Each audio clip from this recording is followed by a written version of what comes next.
ये है talks news network और आप देख रहे हैं पॉलिटॉक्स, राजनीति का कच्चा चिट्ठा। प्रेजेंटेड बाय पतंजलि रिसर्च एवं एविडेंस बेस्ड आयुर्वेदिक औषधियाँ। लोकसभा चुनाव और उसके बाद से लगभग सभी चुनाव और खासकर हाल ही में 5 राज्यों के विधानसभा चुनाव में मिली करारी हार के बाद हाशिए पर जा चुकी कांग्रेस को अब सफल चुनावी रणनीतिकार प्रशांत किशोर में बहुत सी संभावनाएं नजर आने लगी है। जैसे डूबते को तिनकी का सहारा होता है, वैसे ही कांग्रेस को प्रशांत किशोर में सहारा नजर आ रहा है। कांग्रेस को पता है कि अपना अस्तित्व बनाए रखने के लिए उसे अगले लोकसभा चुनाव से पहले कम से कम 2 से 3 राज्यों में विधानसभा चुनाव जीतना ही होगा, तभी वह लोकसभा का चुनाव लड़ पाएगी। अन्यथा चुनाव से पहले ही उसकी लड़ाई खत्म मान ली जाएगी। इसीलिए कांग्रेस के पास प्रशांत किशोर का विकल्प आजमाने के सिवा अभी कोई रास्ता नहीं बचा।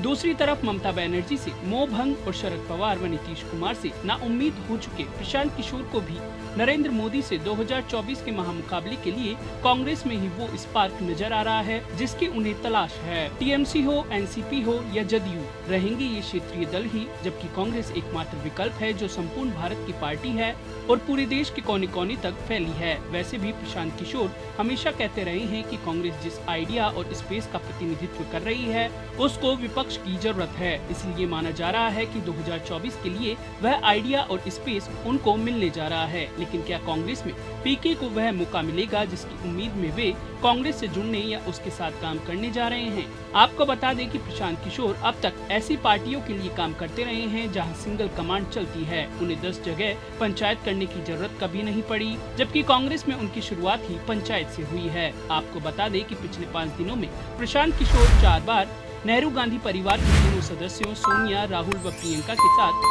पार्टी के कई दिग्गज नेताओं के सामने अपना प्रेजेंटेशन दे चुके हैं। इसमें उन्होंने बताया कि कांग्रेस को 400 से कम सीटों पर लड़ना चाहिए और बाकी सीटों पर रणनीतिक तालमेल करना चाहिए। इसके अलावा उन्होंने कई रणनीतिक बातें भी समझाई। इसके बावजूद शुरू की 2 मीटिंग्स के बाद तय हुआ कि सोनिया गांधी एक कमेटी बनाएगी जो 7 दिन में बताएगी कि प्रशांत किशोर का प्रेजेंटेशन कैसा है और वह कांग्रेस के लिए फायदेमंद है या नहीं।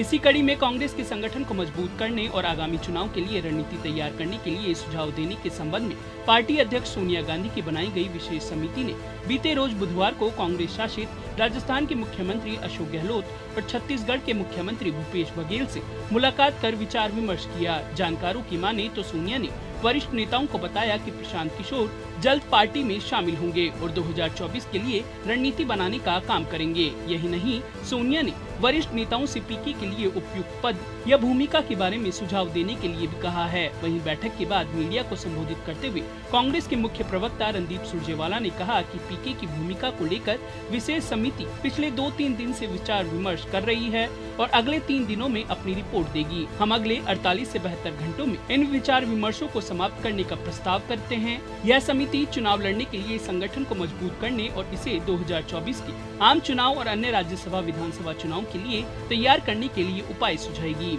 सियासी जानकारों का मानना है कि प्रशांत किशोर ने कांग्रेस आलाकमान के सामने जो योजना पेश की है वह अगले लोकसभा चुनाव में कांग्रेस और भाजपा के बीच सीधा मुकाबला बनवाने का है। पीके ने कोई 250 के करीब सीटों पर कांग्रेस के सियासी गठबंधन का भी प्रस्ताव रखा है, लेकिन जिन 370 के करीब सीटों पर उन्होंने कांग्रेस के अकेले लड़ने का सुझाव दिया है वहाँ सीधा मुकाबला भाजपा से होगा। पारंपरिक रूप से कई राज्यों जैसे मध्य प्रदेश, राजस्थान, गुजरात, छत्तीसगढ़ आदि में कांग्रेस और भाजपा का मुकाबला होता रहा है, लेकिन पीके ने कुछ ऐसे राज्य भी कांग्रेस के अकेले लड़ने के लिए चुने हैं जहां मजबूत क्षेत्रीय पार्टियां हैं। वे चाहते हैं कि कांग्रेस बिहार और उत्तर प्रदेश में भी अकेले लड़े। यह जोखिम का काम है क्योंकि इसका फायदा भाजपा को मिल सकता है, लेकिन सूत्रों की माने तो पीके की सलाह पर राहुल गांधी यह जोखिम लेने को तैयार हैं। अब सवाल उठता है कि क्या प्रशांत किशोर कांग्रेस की किस्मत बदल पाएंगे? यह सवाल इसलिए अहम है क्योंकि कांग्रेस पिछले कुछ समय से लगातार चुनाव हार रही है। 2019 के लोकसभा चुनाव में बुरी तरह से हारने के बाद से कांग्रेस एक भी चुनाव नहीं जीत पाई। लोकसभा चुनाव के बाद पिछले 3 साल में 17 राज्यों में विधानसभा चुनाव हुए हैं और किसी भी राज्य में कांग्रेस अपने दम पर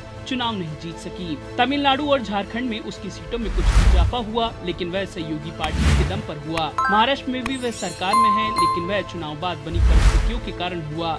इसके अलावा ज्यादातर राज्यों में कांग्रेस न सिर्फ हारी है बल्कि उसका वोट प्रतिशत भी कम हुआ है। सोचें, उत्तर प्रदेश जैसे बड़े राज्य में जहां प्रियंका गांधी वाड्रा ने पूरी ताकत लगाई, वहां कांग्रेस को 2.5% से भी कम वोट मिले हैं। उत्तर प्रदेश का नतीजा कांग्रेस की बदहाली का सबसे बड़ा सबूत है। ऐसा भी नहीं है कि उत्तर प्रदेश अकेला राज्य है जहां कांग्रेस का वोट 5% से कम रहा। पिछले 3 साल में जिन 17 राज्यों में चुनाव हुए हैं, उनमें से 5 राज्य ऐसे हैं जहां कांग्रेस का वोट प्रतिशत 5% से भी कम है। इसलिए कांग्रेस के नेता भले बताते रहे कि कांग्रेस के पास अभी भी 700 से ज्यादा विधायक हैं, लेकिन उनको जमीनी हकीकत की जानकारी भी है। सबसे बड़ी बात यह है कि प्रशांत किशोर को कांग्रेस की इस दुर्दशा का अंदाजा है। उनको पता है कि कांग्रेस के पास वोट की कोई बड़ी पूंजी नहीं है। लोकसभा चुनाव में मिले जिस 11-12 करोड़ वोट का हवाला कांग्रेस देती है, उसमें से ज्यादातर वोट अल्पसंख्यकों का है और उनको भी अगर कोई विकल्प मिलता है तो उन्हें कांग्रेस को छोड़ने में समय नहीं लगेगा। इसके बावजूद अगर प्रशांत किशोर जोखिम ले रहे हैं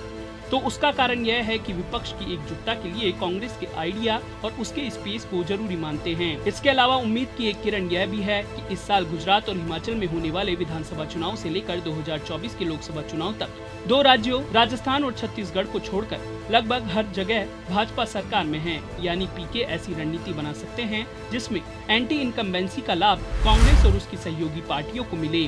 गुजरात में तो कांग्रेस लगातार 6 चुनाव हार चुकी है। तीसरी अहम बात यह भी है कि वे भाजपा की हर रणनीति और उसकी ताकत व कमजोरी से वाकिफ हैं। खैर, अब सभी की निगाहें अगले 48 से 72 घंटों के अंदर सोनिया गांधी द्वारा बनाई गई कमेटी उस फैसले पर टिकी है जिसके तहत प्रशांत किशोर कांग्रेस में शामिल होंगे और उसे 2024 का चुनाव लड़वाएंगे। आपको बता दें कि अब तक के अपने राजनीतिक अभियान में प्रशांत किशोर सिर्फ एक बार उत्तर प्रदेश में विफल हुए हैं। उसके अलावा वे हर चुनाव में सफल रहे और उनके इस रिकॉर्ड और इस छवि का लाभ भी कांग्रेस को मिलेगा। कांग्रेस के कार्यकर्ताओं का हौसला बढ़ेगा और पार्टी से उम्मीद खो चुके नेता भी अलग होने से पहले 10 बार सोचेंगे। यही नहीं, पीके से मुकाबले के लिए भाजपा को भी अपनी रणनीति बदलनी होगी। पॉलिटॉक्स ब्यूरो, दिल्ली। ये है टॉक्स न्यूज नेटवर्क और आप देख रहे हैं पॉलिटॉक्स, राजनीति का कच्चा चिट्ठा।